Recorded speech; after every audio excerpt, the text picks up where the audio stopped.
तो शंकरदेव प्रभु और अन्य यहाँ के जो भक्त मंडली है उनकी ऐसी उत्सुकता है कि यहाँ गांव के लोग कृष्ण भक्ति को लें और इसलिए ये कार्यक्रम का आयोजन प्रतिवर्ष किया जाता है।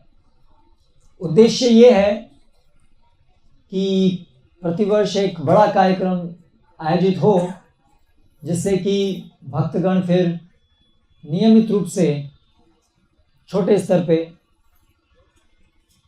कुछ सत्संग में भाग लें। ऐसा नहीं कि साल में एक ही बार आपको आना है। कार्यक्रम का आयोजन एक बार किया गया है इसलिए कि आप लोग प्रेरित हो कि हर रोज घर में तो सत्संग करें और कभी कभी जितना अधिक संभव हो गांव के लोग आपस में मिले, हरि चर्चा करें, भगवद गीता, भागवतम और हरि नाम लें। इस प्रेरणा देने के लिए ये वार्षिक उत्सव आयोजित किया जाता है। तो ये चौथा वर्ष है। तो ये प्रयास है कि यहाँ पर अभी जो हम 3 दिन सुनेंगे उससे हमें कुछ प्रेरणा मिलेगी जिससे कि हम और अधिक गंभीरता से मनुष्य जीवन को ले पाएंगे, अपने जीवन को ले पाएंगे। तो आज हम ये जो 3 सत्रीय कार्यक्रम है इसका शुभारंभ कर रहे हैं और इसमें पिछली बार जब हम आए थे तो पूरी भगवद गीता का एक सार रूप में हमने 4 या 5 दिन, 6 दिन का कार्यक्रम था जिसमें सार रूप में हमने भगवद गीता को लिया था। अभी हम इन 3 दिनों में भगवद गीता का प्रथम अध्याय, आज उसमें से कुछ अंश पढ़ेंगे, श्लोकों का पाठ करेंगे, उसके अर्थ के ऊपर चर्चा करेंगे और फिर इसी प्रकार से कुछ महत्वपूर्ण श्लोकों के ऊपर आने वाले 2 दिन में चर्चा करेंगे। तो आज जिन श्लोकों के ऊपर हम चर्चा कर रहे हैं वो प्रथम अध्याय से हैं और इस अध्याय का शीर्षक है कुरुक्षेत्र के युद्ध में सैन्य निरीक्षण। इन श्लोकों में अर्जुन भगवान श्री कृष्ण के सम्मुख व्यक्त करते हैं कि क्यों उन्हें युद्ध नहीं करना चाहिए और उसके माध्यम से हम सभी इसके ऊपर चर्चा करेंगे कि हमारे सबके जीवन में जिस प्रकार अर्जुन के सामने एक बहुत बड़ी समस्या खड़ी हो गई। अर्जुन बहुत महान क्षत्रिय हैं और उनके लिए ऐसी स्थिति उत्पन्न होना कि वो युद्ध करने के लिए उत्सुक नहीं है, तैयार नहीं है, ये बहुत बड़ी बात है क्षत्रिय के लिए, अर्जुन जैसे क्षत्रिय के लिए। तो उसी प्रकार से हम सभी के जीवन में भी ऐसी बड़ी चुनौती है। अगर हम देख पाए तो किम कर्तव्य विमूढ़ता, हम क्या करें, इसी के उत्तर में भगवान श्री कृष्ण ने भगवद गीता सुनाई। तो ये जो श्लोक है, ये श्रृंखला है, इसको सुनकर के हम विचार करें कि क्या हमारे जीवन में भगवद गीता का संदेश सुनकर उसको अपनाकर हमारे जीवन में क्या लाभ होगा, कितना आवश्यक है। इस उद्देश्य से हम इन श्लोकों को पढ़ेंगे। तो ये है श्लोक संख्या 32, 33, 34 और 35 जिसमें अर्जुन संबोधित कर रहे हैं श्री कृष्ण को। तो मेरे पीछे दोहराइए। ओम नमो भगवते वासुदेवाय।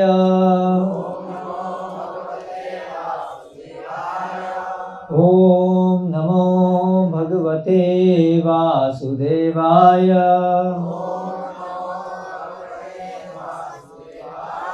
ओम नमो भगवते वासुदेवाय।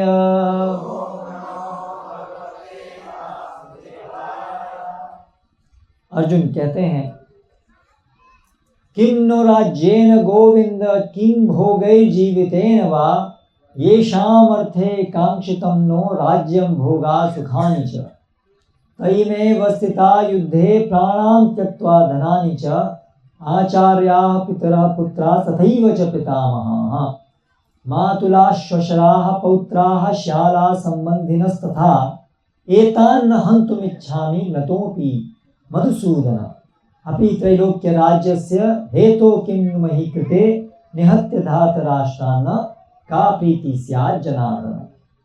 अनुवाद और तात्पर्य।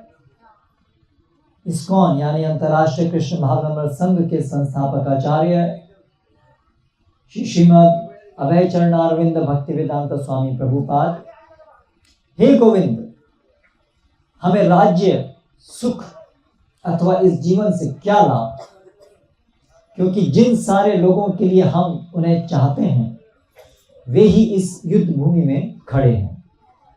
हे मधुसूदन, जब गुरुजन, पितृजन, पुत्रगण, पितामह, मामा, ससुर, पौत्रगण, साले तथा अन्य सारे संबंधी अपना अपना धन एवं प्राण देने के लिए तत्पर हैं और मेरे समक्ष खड़े हैं, तो फिर मैं इन सबको क्यों मारना चाहूंगा, भले ही वे मुझे क्यों ना मार डालें। हे जीवों के पालक, मैं इन सबों से लड़ने को तैयार नहीं, भले ही बदले में मुझे तीनों लोग क्यों ना मिलते हों। इस पृथ्वी की तो बात ही छोड़ दें, भला धृतराष्ट्र के पुत्रों को मारकर हमें कौन सी प्रसन्नता मिलेगी। तात्पर्य। अर्जुन ने भगवान कृष्ण को गोविंद कहकर संबोधित किया, क्योंकि वे गौओं तथा इंद्रियों की समस्त प्रसन्नता के विषय हैं। इस विशिष्ट शब्द का प्रयोग करके अर्जुन संकेत करते हैं कि कृष्ण यह समझें कि अर्जुन की इंद्रियां कैसे तृप्त होंगी, किंतु गोविंद हमारी इंद्रियों को तुष्ट करने के लिए नहीं है। हाँ, यदि हम गोविंद की इंद्रियों को तुष्ट करने का प्रयास करते हैं तो हमारी इंद्रियां स्वतः तुष्ट होती हैं। भौतिक दृष्टि से प्रत्येक व्यक्ति अपनी इंद्रियों को तुष्ट करना चाहता है और चाहता है कि ईश्वर उसके आज्ञा पालक की तरह काम करें, किंतु ईश्वर उनकी तृप्ति वहीं तक करते हैं जितनी के वे पात्र होते हैं, उस हद तक नहीं जितना वे चाहते हैं। किंतु जब कोई इसके विपरीत मार्ग ग्रहण करता है, अर्थात जब वे अपनी इंद्रियों की तुष्टि की चिंता न करके गोविंद की इंद्रियों की तुष्टि करने का प्रयास करता है, तो गोविंद की कृपा से जीव की सारी इच्छाएं पूर्ण हो जाती हैं। यहाँ पर जाति तथा कुटुंबियों के प्रति अर्जुन का प्रगाढ़ स्नेह आंशिक रूप से इन सब के प्रति उसकी स्वाभाविक करुणा के कारण है। अतः वह युद्ध करने के लिए तैयार नहीं है। हर व्यक्ति अपने वैभव का प्रदर्शन अपने मित्रों तथा परिजनों के समक्ष करना चाहता है, किंतु अर्जुन को भय है कि उसके सारे मित्र तथा परिजन युद्ध भूमि में मारे जाएंगे और वह विजय के पश्चात उनके साथ अपने वैभव का उपयोग नहीं कर सकेगा। भौतिक जीवन का यह सामान्य लेखा जोखा है, किंतु आध्यात्मिक जीवन इससे सर्वथा भिन्न होता है, क्योंकि भक्त भगवान की इच्छाओं की पूर्ति करना चाहता है। अतः भगवत इच्छा होने पर वह भगवान की सेवा के लिए सारे ऐश्वर्य स्वीकार कर सकता है, किंतु यदि भगवत इच्छा न हो तो वह एक पैसा भी ग्रहण नहीं करता। अर्जुन अपने संबंधियों को मारना नहीं चाह रहा था, और यदि उनको मारने की आवश्यकता हो तो अर्जुन की इच्छा थी कि कृष्ण स्वयं उनका वध करें। इस समय उसे यह पता नहीं है कि कृष्ण उन सबों को युद्ध भूमि में आने के पूर्व ही मार चुके हैं और अब उसे निमित्त मात्र बनना है। इसका उद्घाटन अगले अध्यायों में होगा। भगवान का असली भक्त होने के कारण अर्जुन अपने अत्याचारी बंधु बांधवों से प्रतिशोध नहीं लेना चाहता था, किंतु यह तो भगवान की योजना थी कि सबका वध हो। भगवत भक्त दुष्टों से प्रतिशोध नहीं लेना चाहते, किंतु भगवान दुष्टों द्वारा भक्त के उत्पीड़न को सहन नहीं कर पाते। भगवान किसी व्यक्ति को अपनी इच्छा से क्षमा कर सकते हैं, किंतु यदि कोई उनके भक्तों को हानि पहुंचाता है तो वे उसे क्षमा नहीं करते। इसलिए भगवान इन दुराचारियों का वध करने के लिए उद्यत थे, यद्यपि अर्जुन उन्हें क्षमा करना चाहता था। ओम ज्ञानतिमिरान्धस्य ज्ञानञ्जनशलाकया चक्षुरुन्मीलितं येन तस्मै श्रीगुरवे नमः। श्री चैतन्य मनोभीष्टं स्थापितं येन भूतले स्वयं रूपकदा मह्यं ददाति स्वपदान्तिकम्। वन्देऽहं श्रीगुरोक्षितपदकमलं श्रीगुरुं वैष्णवांश्च श्रीरूपं साग्रजातं सहगण रघुनाथान्वितां तं सजीवं साद्वैतं सावधूतं परिजन सहितं कृष्ण चैतन्य देवं श्री राधा कृष्ण पादान् सहगण ललिता श्री विशाखान्वितांश्च। जय श्री कृष्ण चैतन्य प्रभु नित्यानंद श्री अद्वैत गदाधर शिवासादि गौर भक्तवृंद। हरे कृष्ण कृष्ण कृष्ण हरे हरे, हरे राम राम राम हरे हरे। जैसा कि आपने सुना होगा कि महाभारत का युद्ध जिन परिस्थिति में हुआ वो क्या थी। यहाँ भगवत गीता जो कि महाभारत का ही एक भाग है, आरंभ में हमें उसका कुछ पता चलता है। तो अर्जुन और उसके भाई 5 पांडव पूरे ये जो कुरु वंश है, जो पूरे पृथ्वी के ऊपर साम्राज्य जिनका था आज से 5000 साल पहले, आजकल की भांति उस समय पृथ्वी इस तरह से अलग अलग स्वतंत्र राज्य या देशों में नहीं बटी थी, बल्कि संपूर्ण पृथ्वी का संचालन हस्तिनापुर से होता था। तो उनके पिता पांडु, तो उनकी जल्दी मृत्यु हो गई, जिसकी वजह से जब तक ये पांडव छोटे ही थे, इसलिए जो राज्य संचालन करने के लिए पांडवों को मिलना चाहिए था वो उनको उस समय नहीं दिया गया, क्योंकि वो छोटे थे। उनके स्थान पर धृतराष्ट्र ने कुछ समय के लिए ये राज्य संभाला और ये सब पांडव उनकी देखरेख में चले गए। लेकिन धृतराष्ट्र उसको अपने पुत्रों से इस कदर मोह था कि वो धर्म को भी नहीं देख पा रहे थे और अनेक प्रयास धृतराष्ट्र की अध्यक्षता में दुर्योधन और अन्य उसके जो पुत्र हैं उन्होंने किया पांडवों को मारने का। और अभी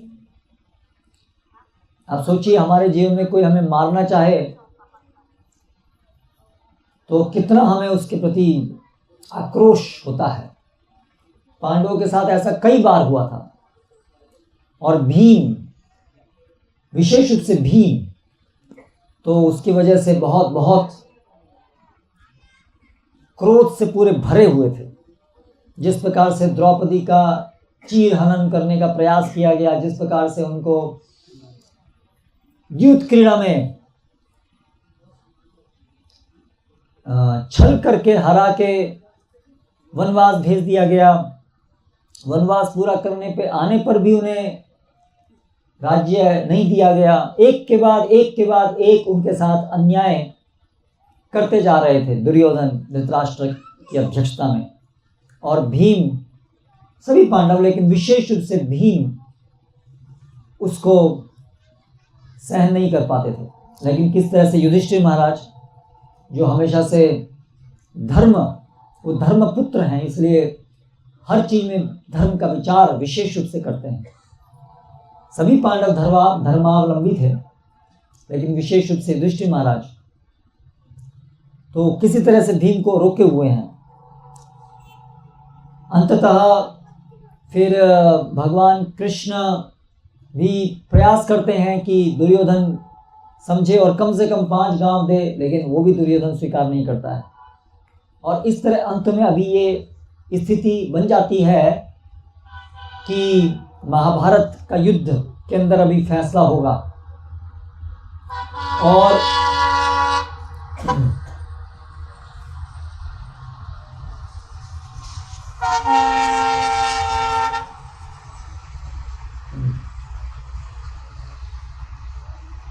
और पूरा विश्व, क्योंकि पांडव और ये सब पूरा कुरुवंश सम्राट है, तो पूरा विश्व जो है वो बट गया है। कुछ अधिकतर राजा दुर्योधन की तरफ से लड़ने के लिए तैयार हैं और कुछ पांडवों की तरफ से लड़ने के लिए तैयार हैं। और ये जो पांडव हैं, अर्जुन बहुत पराक्रमी हैं। हम अगर इतिहास देखें तो अनेक युद्ध अर्जुन ने लड़े हैं, शिव जी से भी युद्ध किया है और उनको प्रसन्न करके पशुपात अस्त्र प्राप्त किया इत्यादि। तो अर्जुन बहुत यशस्वी हैं, पूरे विश्व में विख्यात हैं एक महान योद्धा के रूप में। लेकिन अभी जब अर्जुन अपने समक्ष भगवान से पहले तो प्रार्थना करते हैं कि मैं युद्ध प्रारंभ होने से पहले देखना चाहता हूँ कि मुझे किन के साथ युद्ध करना है, और भगवान श्री कृष्ण उनका रथ दोनों सेनाओं के मध्य स्थापित करते हैं। और फिर जब अर्जुन देखते हैं कि उन्हें अपने ही स्वजनों को मारना पड़ेगा और उससे क्या होगा, अलग अलग प्रकार से उनके मन में जो प्रश्न आने शुरू होते हैं, उससे युद्ध करने के प्रति वो पूरी तरह से निश्चेष्ट हो जाते हैं। उनका मन चिंताओं आशंकाओं से ग्रस्त हो जाता है कि युद्ध सही है या गलत है। तो उन कारणों में से जो ये श्लोक जो हमने पढ़े, उसमें से पहला कारण जो अर्जुन सोच रहे हैं मन में कि मुझे क्यों युद्ध नहीं करना चाहिए, तो उनको विचार आ रहा है आखिर हम ये युद्ध इसलिए कर रहे हैं ना कि हमें सुख प्राप्त हो, राज्य का सुख हमें प्राप्त हो। हर व्यक्ति सुख चाहता है और सुख के लिए सामान्य रूप से हम सबकी गणना रहती है कि हमारे पास धन हो, संपत्ति हो। लेकिन धन संपत्ति अपने आप में हमें कभी सुख प्रदान नहीं करती है। धन संपत्ति तभी सुख प्रदान करती है जब उस धन संपत्ति के साथ साथ हमारे मित्र स्वजन सब हों, तब जाकर के संपत्ति, पैसा, कार, बंगला, ये सब का आनंद हम ले पाते हैं। तो अर्जुन का ये भी अभी विचार चल रहा है कि अभी जो यह युद्ध मैं करने जा रहा हूँ, ये तो बहुत महान युद्ध होने जा रहा है, क्योंकि सभी महारथी एक या दूसरे पक्ष में उपस्थित हैं और अधिकतर सब लोग मारे जाने वाले हैं। अर्जुन ये बात देख पा रहे थे। तो फिर यदि सबके सब जो उनके स्वजन है वो सब इसमें मारे जाने वाले हैं, तो फिर अगर हमने राज्य जीत भी लिया तो फिर क्या हमें सुख मिलेगा? ये प्रश्न अर्जुन के दिमाग में आ रहा है और उनको इतना अधिक उससे व्याकुलता हो रही है। ये एक प्रश्न है, मुख्य प्रश्न। और इसके अलावा भी प्रश्न है कि क्या ये इससे धर्म की ग्लानि तो नहीं होगी, क्या इससे अधर्म नहीं फैलेगा, ये भी प्रश्न है। लेकिन आज जिसके ऊपर हम चर्चा करने जा रहे हैं मुख्य रूप से, वो अर्जुन का ये प्रश्न है कि क्या इससे हम सुखी होंगे, क्या ये युद्ध करने से हम सुखी होंगे? तो हर व्यक्ति अपने जीवन में पूरा जीवन भर जो प्रयास करता है वो तो सुख के लिए ही करता है। छोटे बच्चे खिलौने से खेलते हैं, बड़े होकर के हम कुछ पैसा कमाते हैं, शिक्षा अर्जित करते हैं, पैसा कमाते हैं, विवाह करते हैं, घर बनाते हैं इत्यादि। सबके पीछे हमारा हेतु तो एक ही होता है कि हम सुखी होना चाहते हैं। तो भगवत गीता से पहली शिक्षा जो हम ले सकते हैं, अर्जुन से जो हम सीख सकते हैं कि क्या जिस तरीके से हम सुखी होने का प्रयास कर रहे हैं, क्या उससे हम सुखी वास्तव में होंगे या नहीं। कहीं ऐसा तो नहीं कि हमारे सब प्रयास विफल हो जाएंगे, निरर्थक हो जाएंगे। बहुत से लोग तो ये प्रश्न के ऊपर विचार भी नहीं करते हैं। एक भेड़ चाल की तरह से, उसको बोलिए फोन पे कहीं और बात करें। तो अधिकतर लोग तो इस पर विचार भी नहीं करते हैं। भेड़ चाल जैसे एक भेड़ आगे चलती है और सबकी सब भेड़ उसके पीछे चली जाती है। ज्यादातर लोग की स्थिति ऐसी है। लेकिन ऐसे लोग तो द्विपाद पशु कहे गए हैं शास्त्रों में। हम मनुष्यों से अपेक्षा है कि हम थोड़ा सा विचारवान बने, विवेक बुद्धि का उपयोग करें, अपनी विवेक बुद्धि का उपयोग करें कि क्या मैं जो कार्य कर रहा हूं उससे जो मेरी अपेक्षा है सुख प्राप्त होना, क्या मुझे वो प्राप्त होगा या नहीं, क्या मैं सफल होऊंगा या नहीं।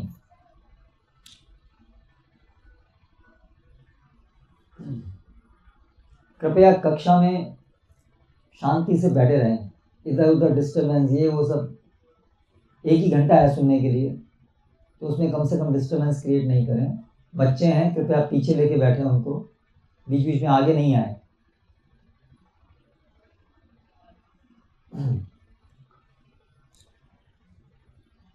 तो थोड़ा विवेकशील होना चाहिए। तो सामान्य रूप से हम देखते हैं हर व्यक्ति की यही गणना है, पैसा कमाएंगे, उससे फिर अलग अलग चीजें खरीदेंगे, पैसा कमाएंगे, खर्च करेंगे, जीवन को आरामदायक बनाने वाली चीजें खरीदेंगे, या पैसा प्राप्त करने से हमको एक समाज में एक हमारा एक स्टेटस होगा, शोहरत, और उसको प्राप्त करके हम बहुत सुखी हो जाएंगे। हर व्यक्ति सामान्य रूप से सबकी यही गणना है। लेकिन थोड़ा सा विचार करके देखिए, क्या वास्तव में जिनके पास बहुत पैसा है या जिनके पास बहुत प्रेस्टीज है, समाज में जिनका बहुत ऊंचा स्थान है, क्या वास्तव में वो सुखी हैं जिस प्रकार से वो चाहते हैं, जिस प्रकार से हम सबकी इच्छा होती है? क्या ऐसा है? अमेरिका, जापान, चाइना, तो ऐसे ऐसे देश हैं जहाँ पर कि लोगों के पास वास्तव में भारतीयों से कहीं अधिक पैसा है। हम जिस प्रकार के गैजेट्स, ये सब यंत्र यूज करते हैं, कारें, तो वहाँ पर हमसे, भारत से बहुत अच्छी कारें हैं। इंद्रिय भोग के बहुत अच्छे संसाधन वहाँ उपलब्ध हैं। इतने बड़े बड़े मॉल हैं, चॉकलेट्स, ऐसे ऐसे मॉल हैं जिसमें कि एक एक आधा आधा फुटबॉल ग्राउंड जितने बड़े मॉल हैं, और उसमें कई फ्लोर्स में केवल चॉकलेट ही हैं अलग अलग प्रकार की।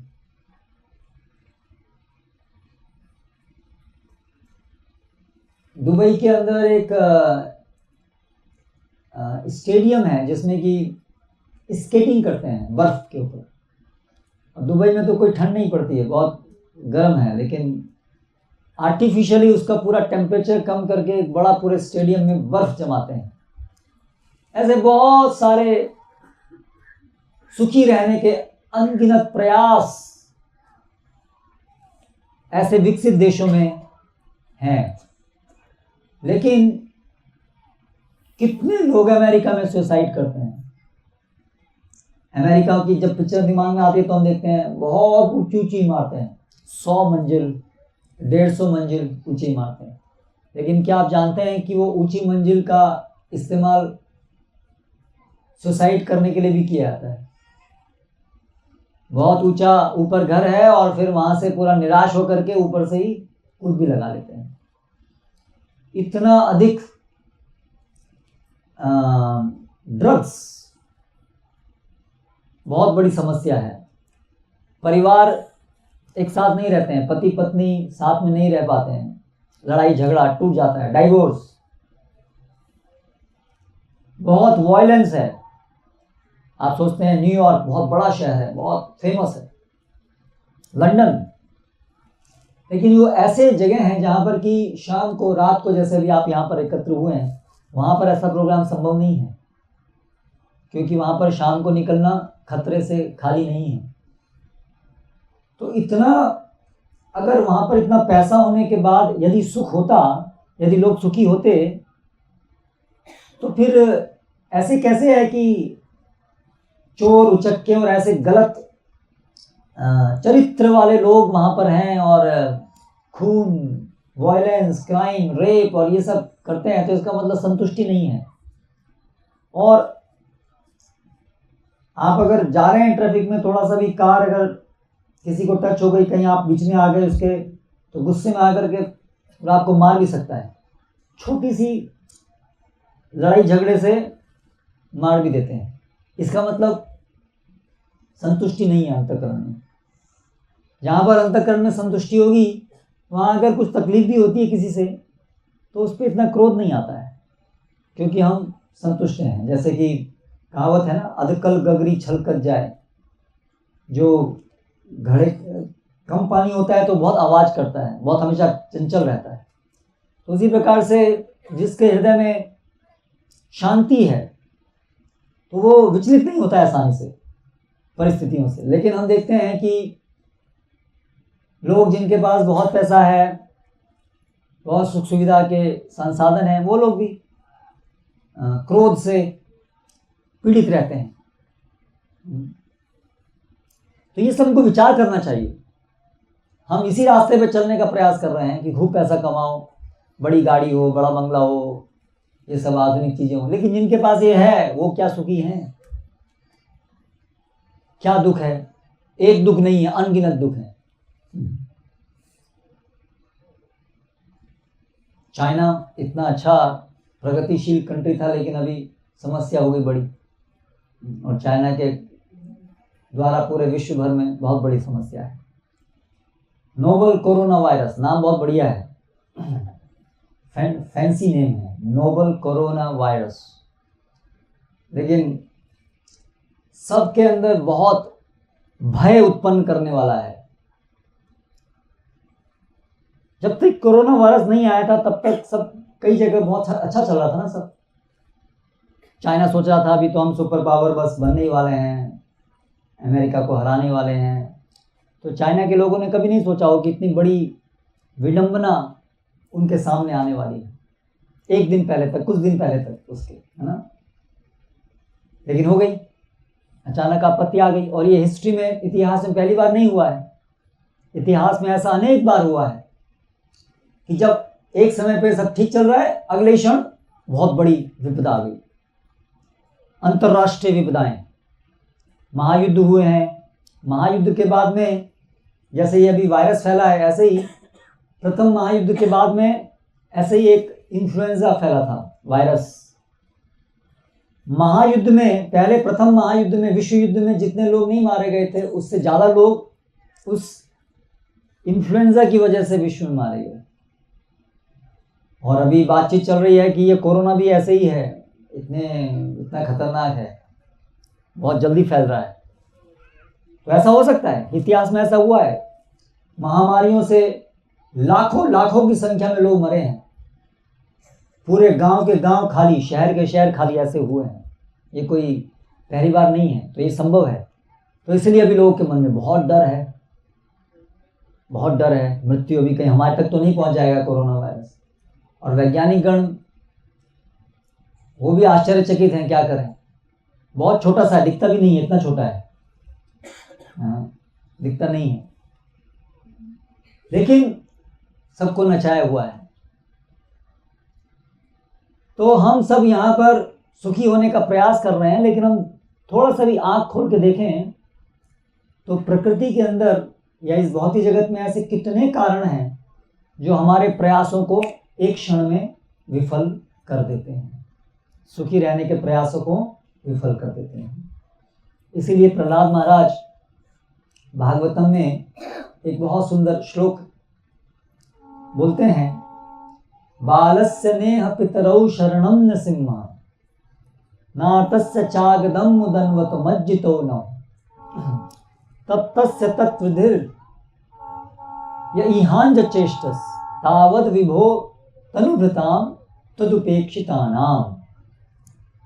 इसका अर्थ है, वो भगवान नृसिंहदेव से प्रार्थना करते हुए कह रहे हैं कि भगवान, जो आपके द्वारा उपेक्षित हैं, जो आपकी शरण ग्रहण नहीं करते हैं, जो आपके द्वारा उपेक्षित हैं, वे लोग कितना भी भौतिक कष्टों से का निवारण करने का प्रयास कर लें, लेकिन उनके प्रयास कभी सफल नहीं होते हैं। जिस प्रकार माता पिता अपने बच्चों को गारंटी नहीं दे सकते बचाने की, जिस प्रकार एक डॉक्टर अपने मरीज को गारंटी नहीं दे सकता बचाने की, जिस प्रकार से एक नाव अपने जो सवार हैं लोग, उनको गारंटी नहीं दे सकता, उसी प्रकार वो सभी लोग जो आपके द्वारा उपेक्षित हैं, उनको कोई गारंटी नहीं है। इस तरह से बंगाली में एक कहावत है, राखे कृष्णा मारे की, मारे कृष्णा राखे की। यदि किसी को मारने का भगवान ठान लेते हैं तो उसको कौन बचा सकता है।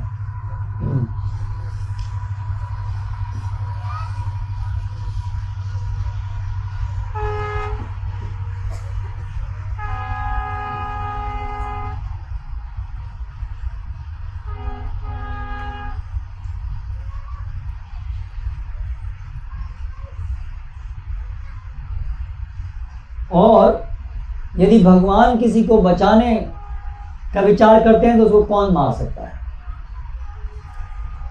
तो हम देखते हैं इतिहास में, वर्तमान में, कितना भी हम प्रयास कर लें दुखों के निवारण का, लेकिन हम स्वतंत्र नहीं हैं। हम प्रयास कर सकते हैं, लेकिन सफलता होगी कि नहीं होगी वो हम नहीं कह सकते हैं। और सफलता क्या, अंत में तो जितने भी प्रयास हैं विफल ही हैं इस भौतिक जगत में सुखी रहने के, क्योंकि ये भौतिक जगत में अंत में मृत्यु है जिसका कोई विकल्प नहीं है। हिरण्यकशिपु ने ब्रह्मा जी से सब प्रकार का वरदान मांगा था, मैं दिन में नहीं मरूं, रात में नहीं मरूं, मनुष्य से नहीं मरूं, जानवर से नहीं मरूं, देवता से नहीं मरूं इत्यादि, लेकिन फिर भी वो मरा। तो इस प्रकार से हम सब भी देख रहे हैं कि सब लोग मरेंगे, हम भी मरेंगे, लेकिन जब हमारे सामने मृत्यु नजदीक आती है तब हमको बहुत भय लगता है। इसीलिए शास्त्रों में बताया है कि ये भौतिक जगत में सुख भोगने की इच्छा ऐसी है जैसे किसी आदमी को जिसको फांसी हो गई है उसको फांसी से पहले खूब भोग करने के लिए छूट दी जाए, ऐसी।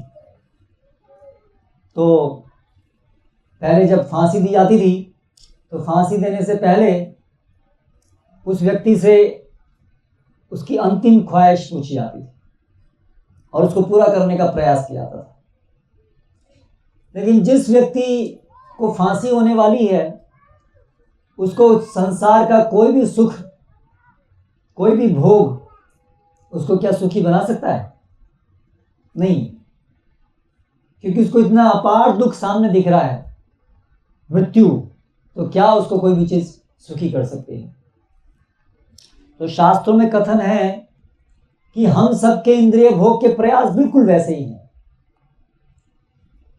हम सब भी मृत्योन्मुख हैं, हम सब भी धीरे धीरे एक एक करके मृत्यु की तरफ आगे बढ़ रहे हैं, लेकिन हम लोग उसके बावजूद भी भोग के द्वारा सुख ढूंढ रहे हैं। ये हमारी सबसे बड़ी मूर्खता है।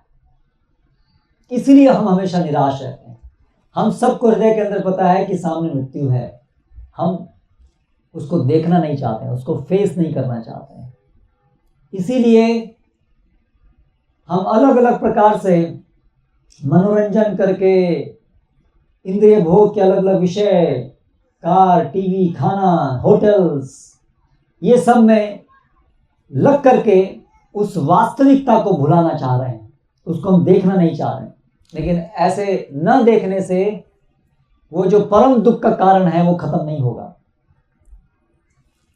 तो हमारा उद्देश्य आप सभी को हताश करना नहीं है।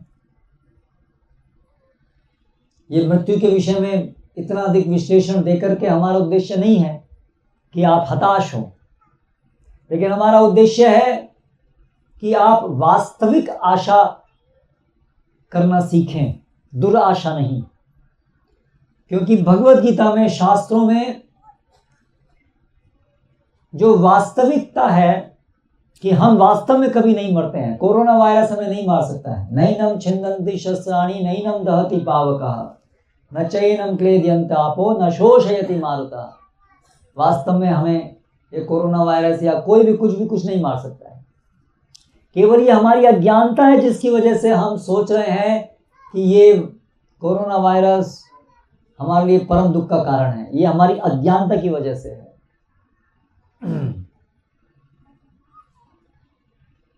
इस भौतिक जगत में हमारे इंद्रिय भोग के प्रयास हमारी मूर्खता है। अनेक उदाहरण दिए हैं शास्त्रों में, जैसे कि एक कोई सांप के बिल में हाथ डाल दे तो सांप हमेशा भय है, सांप कभी भी काटेगा। तो ऐसे ही हम सभी लोग ऐसे इस भौतिक जगत में जब हैं तो हमारी स्थिति ऐसे ही, हम सांप के बिल के अंदर हैं, कभी भी सांप काटेगा। उस सांप का नाम है समय। समय काटेगा। मृत्यु हमारी किसी की नियर डियर हो, और फिर हम केवल शोक करेंगे। लेकिन भगवान हमें बता रहे हैं कि ये हमारी अपनी अज्ञानता के कारण हम सोच रहे हैं कि हम मरते हैं। हम ये जो भौतिक जगत में सुख बढ़ाने का प्रयास कर रहे हैं और दुख से दूर रहने का प्रयास कर रहे हैं, वो अज्ञानता के आधार पर है, क्योंकि ये दोनों ही चीज़ें, भौतिक सुख और भौतिक दुख, ये शरीर से संबंधित हैं, ये आत्मा से संबंधित नहीं है। तो क्या मनुष्य को विचार नहीं करना चाहिए कि इस अनित्य संसार से परे उसकी वास्तविक स्थिति क्या है? क्या यही वास्तविकता है कि हमको जन्म लेना है, ABCD सीखना है, क ख ग घ, बड़ा होना है, स्कूल जाना है, रोते रोते बहुत सारे एग्जाम पास करने हैं जिसको हम पसंद नहीं करते हैं, फिर उसके बाद में कुछ जॉब करना है जिसमें हमेशा से हम सोचते हैं कब छुट्टी होगी, क्योंकि जॉब कोई करना नहीं चाहता है, बोरिंग काम है। फिर विवाह करना है, जैसे पति पत्नी झगड़ते रहेंगे, बच्चे पैदा होंगे, जो बच्चे फिर हमारे प्राण खाएंगे, है ना, और फिर ऐसे करके हम एक दिन बूढ़े हो जाएंगे। अगर बूढ़े होने से पहले कैंसर, कोरोना छोड़ दें हमको तो, और फिर बूढ़े होके हमारे परिवारजन जिनके लिए हमने सब कुछ न्योछावर किया, बच्चे जिनको लिए कितना कष्ट लिया, वो बच्चे हमसे बात भी नहीं करेंगे, धुतकारेंगे, हम कब जल्दी से जल्दी मर जाएं ऐसी इच्छा करेंगे, और ऐसे अंत समय में हम पूरे जीवन में उदासीन होकर के मर जाएंगे। और मरने के बाद कहाँ जाएंगे, क्या होगा, हमारा कुछ नहीं पता है। क्या ये सही है जीवन के जीने का तरीका? कितने लोग विचार करते हैं कि आखिर हम ये क्यों आए, कहाँ से आए, किस लिए और कहाँ जाएंगे? ये सामान्य प्रश्न है। आप कोई भी बस में बैठते हैं, कहीं भी बच्चा भी होता है, छोटा बच्चा भी होता है, जैसे आप देखिए बस में बैठे, पिताजी हम कहाँ जा रहे हैं, पूछता है ना, कहाँ जा रहे हैं हम लोग, किससे मिलने जा रहे हैं, कब आएंगे वापस?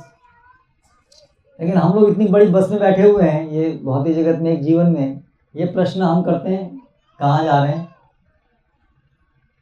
कब वापस आएंगे, क्या हुआ, कहाँ से आए हैं, यात्रा कब शुरू हुई हमारी? हाँ, क्या हम ये प्रश्न करते हैं?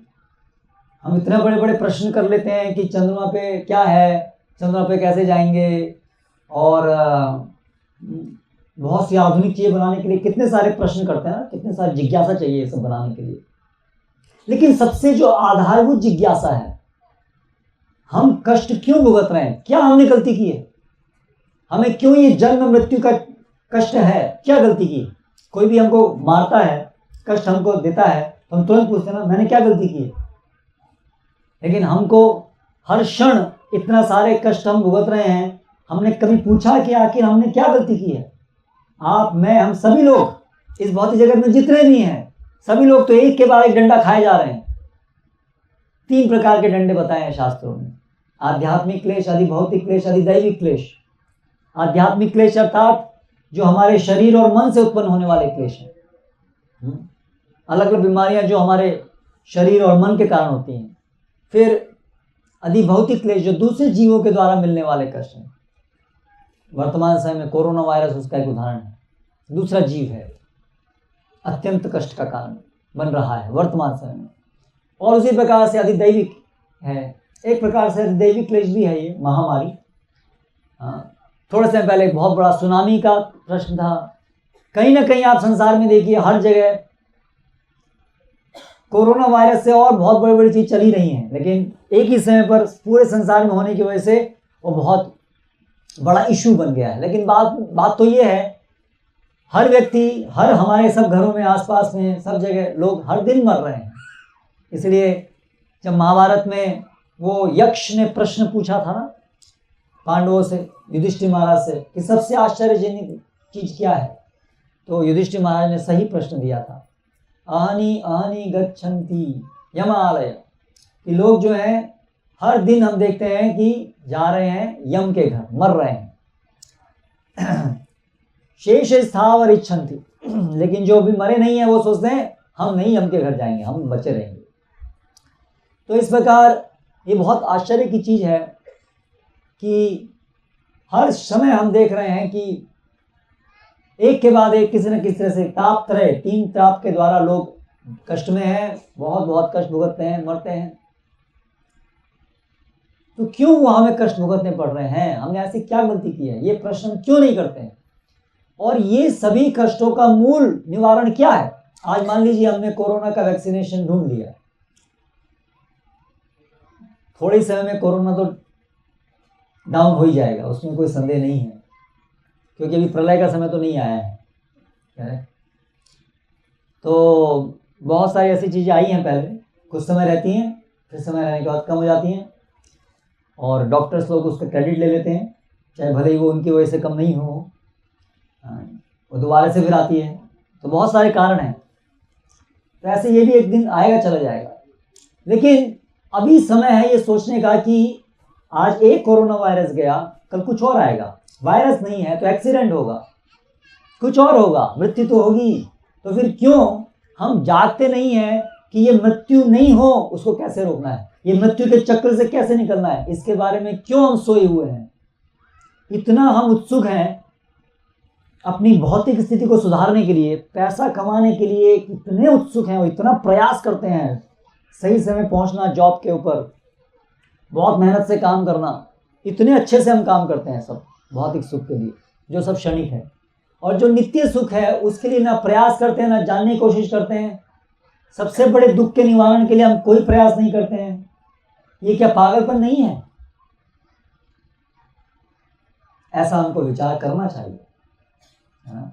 आप देखिए आज जो भी डेवलपमेंट हो रहा है, कितना उसमें प्रयास चल रहा है। ये सड़कें बनाने के पीछे, फ्लाईओवर्स, कितनी शक्ति लग रही है, बहुत मेहनत से सब लोग लगे हुए हैं। किसी भी नाम से हो, देश को वर्ल्ड पावर बनाना है इस नाम से हो या जो भी नाम से हो, लेकिन सब लोग लगे हुए हैं।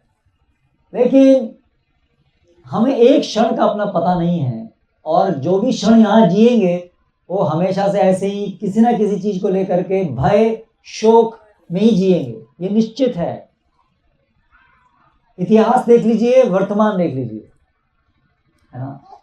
तो फिर क्यों एक मनुष्य के मन में ये प्रश्न नहीं आना चाहिए कि ये सब चीजें मुझे सुखी नहीं कर सकती, मेरे सुख के प्रयास इस भौतिक जगत में रहते हुए सुख के प्रयास सब विफल है, क्योंकि ये जगत के अंदर जिस प्रकार से हम सुखी होना चाहते हैं उस प्रकार से सुख है ही नहीं, कष्ट है। लेकिन अगर हम इच्छा करेंगे जानने की कि वास्तविक सुख कहाँ है, क्या ऐसी भी कोई स्थिति है जहां पर मृत्यु नहीं हो, तो हमें उत्तर मिलेगा भगवद गीता से। ऐसा ग्रंथ जिसमें ये प्रश्न का उत्तर है कि ये पूरे भौतिक जगत से परे की भी एक स्थिति है जो हमारा वास्तविक घर है। परस्तस्मातु भावन्यो अव्यक्तो व्यक्ता सनातनः यः स सर्वेषु भूतेषु नश्यत्सु न विनश्यति। इस भौतिक जगत से परे एक और स्थिति है जहां पर कोई कोरोना वायरस नहीं आ सकता, क्योंकि वहां कोई भौतिक नहीं है कुछ भी, और आध्यात्मिक जगत में कोई भौतिक चीज है ही नहीं, वहां पर नित्य जीवन है, नित्य भगवान के साथ जीवन है। तो ये समाचार क्यों हमें उत्साहित नहीं करता? अभी यहाँ पर आपको न्यूज मिल जाए कि मिस वर्ल्ड आ रही है आपके गांव में, तो गांव का एक भी आदमी घर नहीं रुकेगा शायद, करेक्ट? बहुत भीड़ लग जाएगी। आपको मृत्यु के ऊपर विजय प्राप्त करने का आज फॉर्मूला बताया जाएगा, कितने लोग आएंगे? बहुत कम लोग आएंगे। वो मिस वर्ल्ड को देख करके क्या होगा? वो मिस वर्ल्ड भी कल की मिस वर्ल्ड तो आज मिस वर्ल्ड नहीं रही, जो आज की है वो कल नहीं रहेगी। आपने देखा उससे आपको क्या लाभ हुआ? थोड़ा सोच के क्या लाभ हुआ उससे? बस एक एक्साइटमेंट है। ज्यादातर लोगों का जीवन तो केवल एक्साइटमेंट यानी कि उत्तेजना में निकल जाता है। जैसे बच्चे एक्साइटेड हो जाते हैं, उनको बच्चों को बोलो कि आज हम कहीं मान लीजिए अप्पू घर जा रहे हैं, अगर ऐसी कोई नई जो बहुत फास्ट ट्रेन चलती है उसमें जा रहे हैं, तो बच्चे बहुत एक्साइटेड हो जाते हैं, पूरा दिन रात उसी का सोचते हैं, उसी के बारे में पूछते हैं, पिताजी कब जाएंगे कब जाएंगे हम, कब जाएंगे कब जाएंगे, बहुत एक्साइटेड हैं। तो ऐसे हम अपना पूरा जीवन तो एक्साइटमेंट में निकाल देते हैं। एक्साइटमेंट तो माइंड के स्तर पे होता है, क्षणिक, आज है कल नहीं। तो ऐसे हमारा पूरा जीवन एक के बाद एक ऐसे एक्साइटमेंट में निकल जाता है। हमारा अपना घर कब होगा, बहुत बड़े बड़े बोर्ड लगे रहते हैं ना सब जगह, 2 BHK 3 BHK, और ऐसे सब लोग सपने देखते रहते हैं हमारा कब वो दिन आएगा। ऐसे बहुत सारी चीज़ें हैं जिसमें हम पूरा जीवन सपने देखने में निकाल देते हैं, लेकिन वो सपने की ही तरह व्यर्थ हैं। जैसा सपना कुछ समय के लिए होता है फिर खत्म हो जाता है। ठीक है, आपका घर हो गया तो क्या आप हमेशा रहेंगे? घर भी थोड़ा जहाँ समय रहेगा, आपका शरीर नहीं रहेगा, आप उस घर को छोड़ के चले जाएंगे तो क्या फायदा हुआ। इतिहास में इतने बड़े बड़े लोग आए जिनको बहुत शोहरत थी, हाँ, जवाहरलाल नेहरू, गांधी, भारत के अंदर देखें बहुत सारे ऐसे लोग, बहुत बड़े बड़े साइंटिस्ट आए, बड़े मशहूर हुए, बहुत संसार में उनकी बात चलती थी। आज वो लोग कहाँ हैं?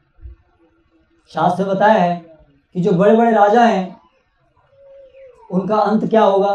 सबका जो अंत होता है, लेकिन राजा का भी वही अंत होता है, कीड़ा, मल और राख। ये है भविष्य। आज का राजा, कल का कीड़ा, कीड़े के बाद में कीड़े का मल, और उसके बाद में ऐश।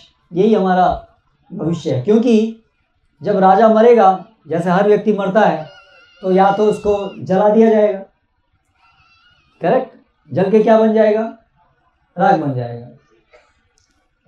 या तो उसको पक्षियों को खाने के लिए डाल दिया जाए। कुछ ऐसी कास्ट हैं, पारसी लोग हैं, जो इस प्रकार से कोई मर जाता है तो उसको गिद्ध को खाने के लिए छोड़ देते हैं। तो गिद्ध खाएगा तो फिर क्या बन जाएगा?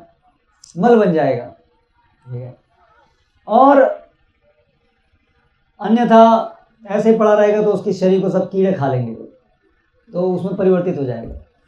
तो ये है हमारा राजा जैसे बड़ी पदवी पर भी जो शरीर है जिसको हम राजा सोचते हैं, उसका परिणाम तो यही होने वाला है। तो क्या फ़ायदा है कि हम संसार सोचें कि हम बहुत बड़े व्यक्ति बन जाएंगे, हम डॉक्टर बन जाएंगे, ये बन जाएंगे, वो सब की शमशान यात्रा तक है बस। वो शमशान जाते ही वो राजा वहाँ क्या रहेगा? कुछ नहीं, ज़ीरो। तो ये बड़ा महत्वपूर्ण तथ्य है, बहुत बड़ी सच्चाई भगवद गीता में उद्घोषित की है। इसलिए अगर संसार की सारी किताबें भी खत्म हो जाएं, जल जाए, लेकिन भगवद गीता रह जाए तो कुछ नहीं खोया है, क्योंकि ये भगवद गीता में वास्तविक ज्ञान है कि हमें कीड़े बनने की जरूरत नहीं है। वास्तव में हम आत्मा हैं, हम नित्य हैं, हम कीड़े नहीं बनते हैं, ये शरीर बनता है, लेकिन हम वो पहचान नहीं रहे हैं अपने को। हम तो सोए हुए हैं, भूले हुए हैं। हम मूवी देखते हैं ना, बहुत लोग मूवी देखते हैं। क्यों देखते हैं?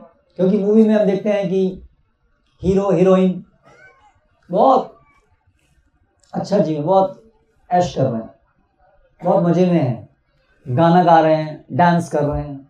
हम सबकी भी इच्छा होती है ना गाना गा रहे हैं, इतना सुख हमें हो, इतना सुख हमारे जीवन में हो कि हम गाएं और नृत्य करें। जब व्यक्ति बहुत सुखी होता है तो स्वाभाविक रूप से वो गाता है, करेक्ट, और जब बहुत सुखी हो स्वाभाविक रूप से नाचता है। ये सुखी होने के लक्षण हैं। हमारे अंदर भी इच्छा है कि हम इतने सुखी हों, लेकिन इतने सुखी तो होते नहीं कभी ज़िंदगी में। इसलिए फिर हम पैसा दे करके, दूसरे लोग पैसा ले करके नाचते हैं, गाते हैं, वो भी दुखी हैं। वास्तव में वो सुखी नहीं, वो भी पैसा ले करके नाचते हैं, गाते हैं, और हम लोग वो पैसा दे करके उनको नाचता गाता देख करके थोड़ा संतुष्ट हो लेते हैं कि हाँ बहुत अच्छा है। उसको रियलिटी मान लेते हैं थोड़े समय, कम से कम 3 घंटे के लिए सही।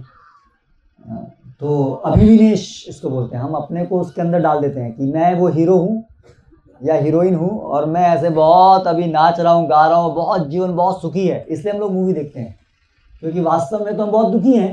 तो कम से कम मूवी में कुछ समय के लिए हम देखना चाहते हैं कि हम बहुत सुखी हैं, लेकिन वास्तव में ये हमारी वास्तविक इच्छा है।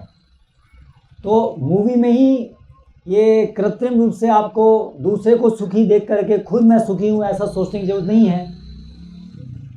भगवद गीता के संदेश के द्वारा आप इसी जीवन में उस ऐसे सुख को आप अनुभूति कर सकते हैं जिससे कि आप नाचे बिना रुकेंगे नहीं, गाए बिना रुकेंगे नहीं। ऐसा आप देख सकते हैं यहीं पर ही पश्चिम बंगाल में ही आज से जस्ट 550 साल पहले चैतन्य महाप्रभु के रूप में भगवान ने ये संदेश दिया, और ऐसे हजारों लोग जो उनकी कृष्ण प्रेम प्राप्त किए, इस प्रकार का जीवन था। और 500 साढ़े 500 साल पहले क्यों, आज भी आप देख सकते हैं, आज भी आप देख सकते हैं कि जो भक्तगण कृष्ण भक्ति का अनुशीलन कर रहे हैं दृढ़ता से, उनके जीवन में ये सब कोई शोक नहीं है। कोरोना वायरस कल आए आ जाए, हम अपना हरि भजन करते रहेंगे, हमें चिंता नहीं है, मृत्यु का भय नहीं है। हम जानते हैं मृत्यु आएगी, लेकिन हम मृत्यु के ऊपर विजय प्राप्त करने के लिए तैयार हैं। हम भगवान श्री कृष्ण से अपना संबंध स्थापित कर रहे हैं, वो नित्य है। और हमें पूर्ण विश्वास है अपने अनुभव से, जैसा कि हम भगवान के इच्छा के अनुसार अनुशीलन कर रहे हैं, कि हमारा उनसे संबंध धीरे धीरे बन रहा है। इसलिए मृत्यु आ जाए कल आए, जैसे भगवान की इच्छा हो उसके अनुसार आए, हमें उसमें कोई डर नहीं है। और इस प्रकार से बहुत सारे जो शोक के कारण हैं, पैसा, इकोनॉमिक क्राइसिस, पैसा नहीं है, ये सब दुख जो गृहस्थ भक्त भी हैं, केवल मैं अपनी बात नहीं कर रहा, ब्रह्मचारी, आजीवन ब्रह्मचारी, सन्यासी की, लेकिन ऐसे गृहस्थ भक्त भी हैं जो भक्ति में इतने सुदृढ़ हैं कि उनके घर की स्थिति खराब होने पर भी उन्हें कोई फर्क नहीं पड़ता। जैसे गुजरात में भी एक महान भक्त हुए नरसिंह मेहता, उसी प्रकार से महाराष्ट्र में भी तुकाराम। तो आर्थिक स्थिति तो अच्छी नहीं थी, कोई घर में पैसा वैसा नहीं था, लेकिन बहुत सुखी रहते थे भगवान के भजन में, है ना। तो भौतिक सुख दुख तो आने जाने जैसा है, वो तो आते आते रहेगा, लेकिन भक्तगण जो है उससे न सुखी होते ना दुखी होते, क्योंकि उनका वास्तविक सुख भगवान की सेवा में वो अनुभव कर रहे होते हैं। तो इतना सुंदर शिक्षा भगवत गीता में हमें दी है, तो फिर क्यों हम लोग उसके लिए गंभीर नहीं हो, क्यों हम ये एडवर्टाइजमेंट और आधुनिक जो प्रलोभन है उसके पीछे भागते रहें।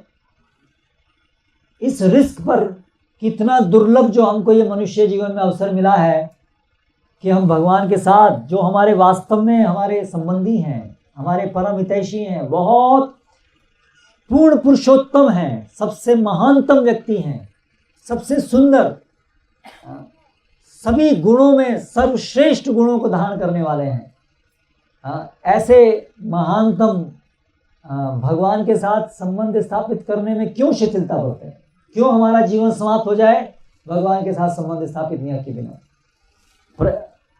ठीक है, आप अगर आपको लग रहा है कि क्या संभव होगा नहीं होगा, प्रयास तो कीजिए, आप जानने का प्रयास तो कीजिए कि क्यों संभव होगा, आप प्रयास तो कीजिए।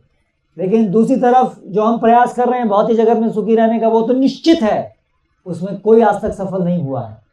कोई ऐसा नहीं है वास्तव में जो सुखी रहा हो, क्योंकि कितना भी सुखी रहा हो अंत में मृत्यु ने सब कुछ खत्म कर दिया, नित्य नहीं रहा वो।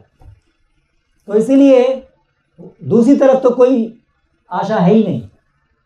भगवान के साथ संबंध स्थापित करने के बिना जो इस भौतिक जगत में जो भी हमारा जीवन है वो तो स्पष्ट है, निश्चित है, वहां पर दुखालयम है, अशाश्वतम, दुख का घर है और अशाश्वत और निरंतर नहीं है, क्षणिक है।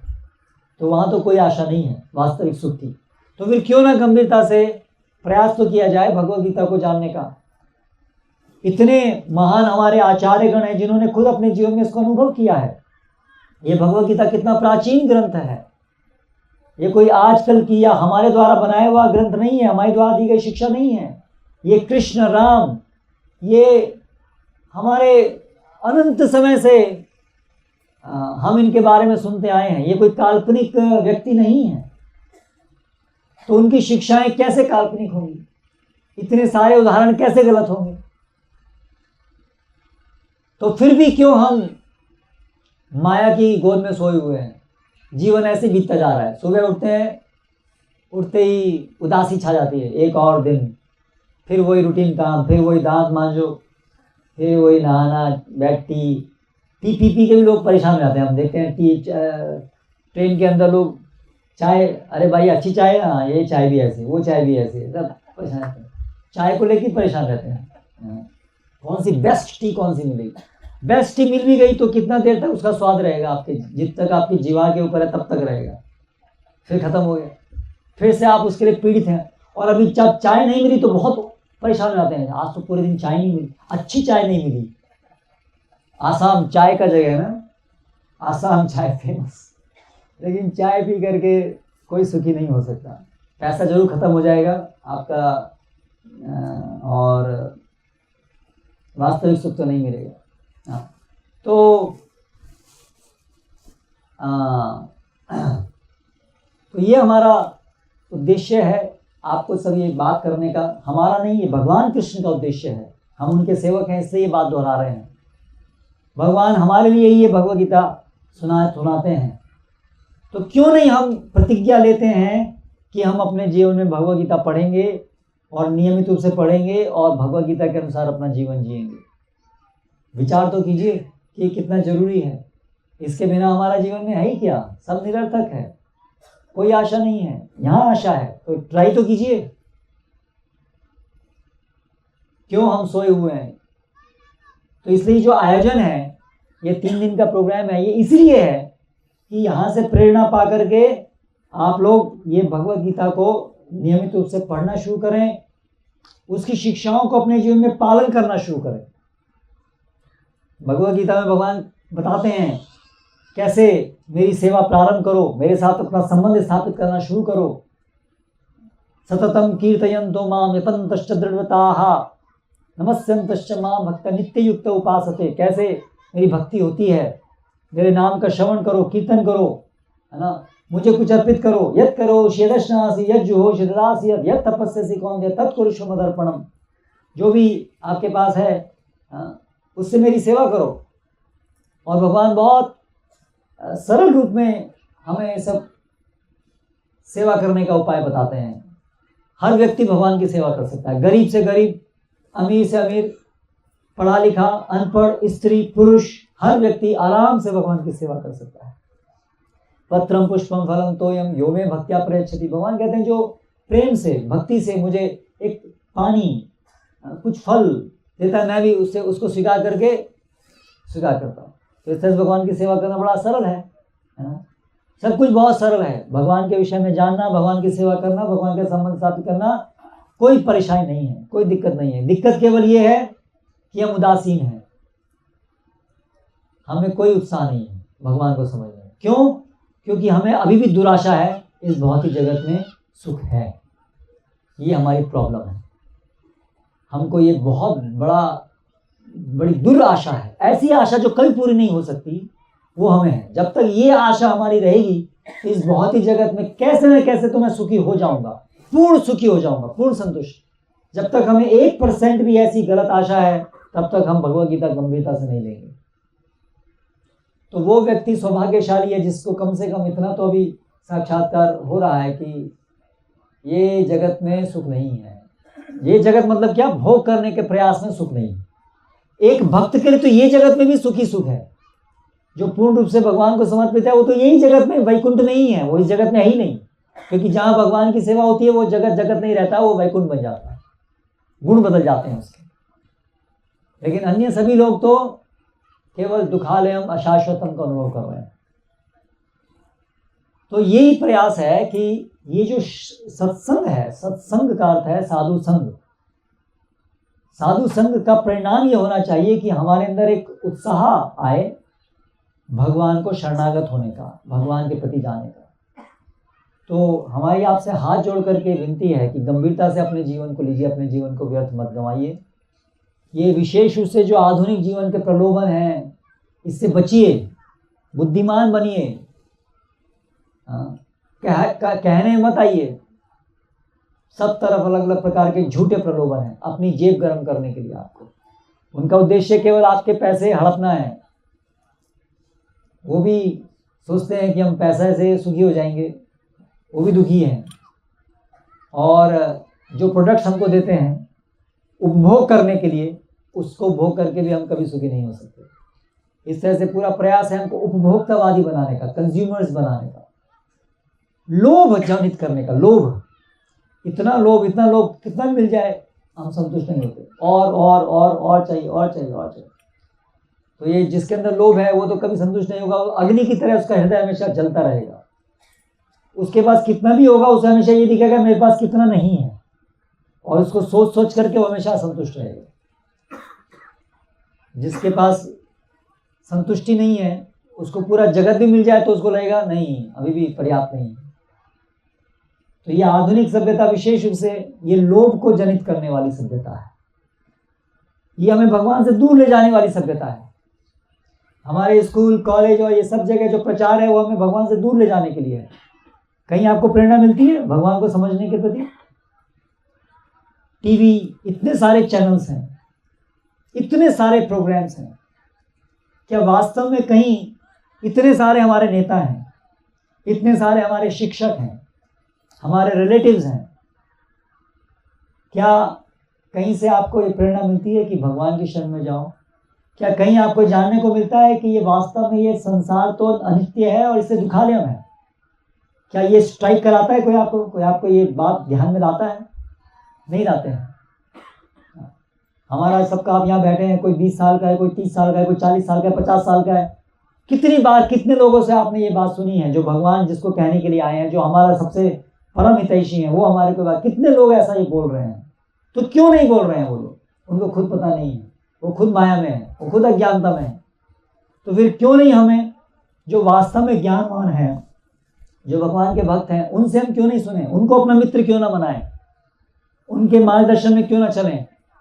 उनके मार्गदर्शन में चल के क्यों ना हम भगवान श्री कृष्ण को शरणागत उनको जानने का प्रयास करें? तो यही हमारी आशा है कि ये सत्संग प्रोग्राम से आप सबके अंदर एक स्फूर्ति आएगी। आप सब विचार करने पे मजबूर होंगे अपने जीवन के प्रति कि मेरा जीवन ऐसे ही चला जा रहा है, इतने साल निकल गए, क्या मिला? जो भी आपने प्राप्त किया वो सब क्षणिक है, कुछ आपने प्राप्त नहीं किया। मृत्यु आते ही सब खत्म हो जाने वाला है, और बहुत चीज तो मृत्यु से पहले ही खत्म हो जाने वाली है। ठीक है, तो ये जागृति लाने के लिए ये कार्यक्रम है। तो आइए और 2 दिन, और ये 2 दिन के बाद हर दिन आप खुद अपने घर में पढ़ें, इस आशा के लिए, इस आशा के साथ हम यहाँ समाप्त करेंगे। हरे कृष्णा। किसी का अगर कोई प्रश्न है जो हमने डिस्कस किया, उसके ऊपर चर्चा की, तो आप प्रश्न कर सकते हैं।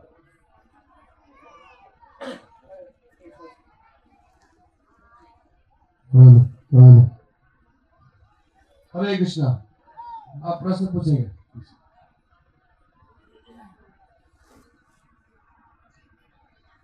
भगवान एक भगवान कृष्ण सत्ययुग, त्रेतायुग, द्वापर युग, कलयुग में क्यों नहीं रहते? वो क्यों चले जाते हैं? भगवान तो नहीं जाते हैं, भगवान तो हमेशा से हैं। यदि हमारे पास आंखें हों देखने के लिए, हर युग में भगवान रहते हैं। अगर हम भगवान को देख सकते हैं तो वर्तमान समय भगवान अपने नाम के रूप में उपस्थित हैं। अगर भगवान हमेशा साक्षात रूप में हमारे सामने रहें तो हम झेल नहीं पाएंगे उनको। एक बच्चा है, वो तो कुछ बुरा काम करने की इच्छा है, शराब पीने की इच्छा है, और पिताजी से कहीं से पैसा चुरा करके, पिताजी से झूठ बोल के ले करके पैसा लेके जाता है बार में, और वहाँ मित्रों के साथ में ऐश करता है। तो पिताजी से पैसा लिया, अभी वहाँ आता है। तो अगर जहाँ जहाँ वो जाता है और वहीं वहीं पर पिताजी साथ में रहेंगे तो बहुत बुरा हाल होगा उसका। तो हम ऐसे ही हैं, हम तो सब भगवान से जिद करके आए, भगवान हम आपको भूलना चाहते हैं, आपको भूलना चाहते हैं और इस जगत में आपके बिना खूब भोग करना चाहते हैं। तो भगवान ने जगत तो इसलिए बनाया है कि ठीक है बेटे करके देख लो, तुम उससे सुखी होगे कि नहीं होगे। तो अभी जब भगवान कह रहे हैं करके देख लो, तो उनको हमें व्यवस्था करनी पड़ेगी ना कि हम करके देख पाएँ। तो अभी भगवान हमें भेजे और फिर बिल्कुल सामने खड़े रह गए, तो फिर हम कैसे भगवान को भूल पाएंगे? तो हम चाहते हैं ना भगवान को भूलना, इसलिए भगवान साक्षात हमेशा हमारे सामने नहीं रहते हैं, जिससे कि हम अपनी मूर्खता के कारण अपने भोग करने के प्रयास को करके देख लें, और फिर जब हमारी बुद्धि आए कि हाँ हम प्रयास करके देख लिए भगवान मैं आपके बिना सुखी नहीं हो सकता, तब फिर हम भगवान के पास स्व इच्छा से जाएंगे। भगवान हमें जबरदस्ती नहीं करते हमारे साथ, भगवान हमें स्वतंत्रता देते हैं। आपको अगर यहाँ रहने की इच्छा है भौतिक जगत में, सड़ो, जितना चाहिए, जिस रूप में चाहिए मैं आपको सब फैसिलिटी दूंगा। आपको बंदर बनना है, बंदर की तरह से आपको भोग करना है, कुत्ते की तरह से करना है, सुअर की तरह से करना है, इंद्र की तरह से करना है, जैसा आपको चाहिए वैसा मैं व्यवस्था करके दूंगा, जब तक चाहिए तब तक दूंगा। ऐसा भगवान हमको स्वतंत्रता देते हैं, क्योंकि भगवान जबरदस्ती नहीं करना चाहते हैं। भगवान के साथ हमारा संबंध प्रेम का है, प्रेम स्वेच्छा से होता है। इसलिए जब तक हम खुद अपने आप अपनी स्वतंत्र इच्छा शक्ति से नहीं कहेंगे भगवान कान पकड़ करके अभी हम जान चुके हैं कि हम आपके बिना सुखी नहीं रह सकते, तब तक भगवान हमें मौका देते हैं भोग करने का। इसलिए भगवान हमेशा से प्रकट रूप में साक्षात हमारे सम्मुख नहीं रहते हैं, क्योंकि हम भगवान को भूलना चाहते हैं। इसलिए हरे कृष्ण प्रभु जी। हरे कृष्ण। जैसे हमें सुना है कि जो वैकुंठ जाता है फिर वो जन्म मृत्यु के चक्कर से बच जाता है, क्योंकि हम फिर अगर भक्ति करके वैकुंठ जाएंगे फिर आएंगे या नहीं आएंगे?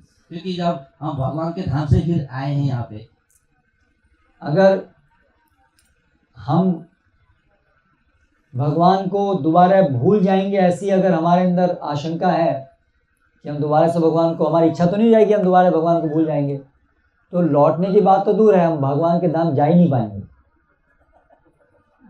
ठीक है, अगर हमारे अंदर अभी भी ऐसा है कि इच्छा थोड़ी है भगवान को, लेकिन भगवान इतना भी नहीं है, ये भौतिक जगत इतना भी खराब नहीं लगता है, तो फिर भगवत धाम जाएंगे भी नहीं। तो भगवत धाम से हम क्यों वापस नहीं आएंगे? क्योंकि हम एक बार आए, हमने देखा, अनुभव किया, तो अभी हमने समझ लिया है कि ये सब सही नहीं है, तो फिर भगवत धाम जाएंगे तो फिर हम अपनी इच्छा क्यों करेंगे? वर्तमान समय में जो हम इच्छा करते हैं वो केवल अपनी स्वतंत्र इच्छा शक्ति से नहीं करते हैं, वो कर्म फल के द्वारा बंद करके भी करते हैं। कोई आदमी नहीं चाहता है कि गलत इच्छा है, लेकिन फिर भी उसके मन में आती है, क्योंकि अभी हम स्वतंत्र नहीं है माया से। लेकिन आध्यात्मिक जगत में जब हम होते हैं तब माया से स्वतंत्र होते हैं, तब जो भी हम इच्छा करते हैं वो हमारी, केवल हमारी शुद्ध अपनी इच्छा होती है, वो माया के द्वारा प्रेरित नहीं होती। तो इसलिए हम जब आते हैं तो माया के वशीभूत होकर नहीं अपनी इच्छा करते हैं कि हम भगवान आपको भूलना चाहते हैं। तो जब हम वापस जाएंगे तो वही हमारे को स्वतंत्रता मिलेगी पूरी, वहाँ माया नहीं है। तो फिर ऐसा नहीं कि आप जबरदस्ती आपको कोई इच्छा कराएगा आपसे, आप स्वतंत्र हैं, तो फिर तो हमारे अपनी बात है ना, हम करना चाहेंगे कि नहीं चाहेंगे। तो फिर आप ये प्रश्न क्यों कर रहे हैं मैं ऐसी इच्छा करूंगा कि नहीं करूंगा?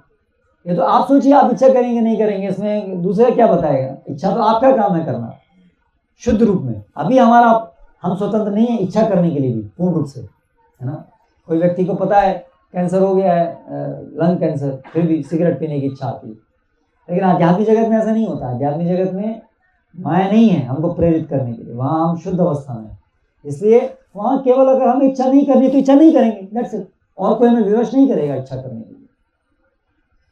ठीक है, हरे कृष्णा। और कोई प्रश्न माता होगा?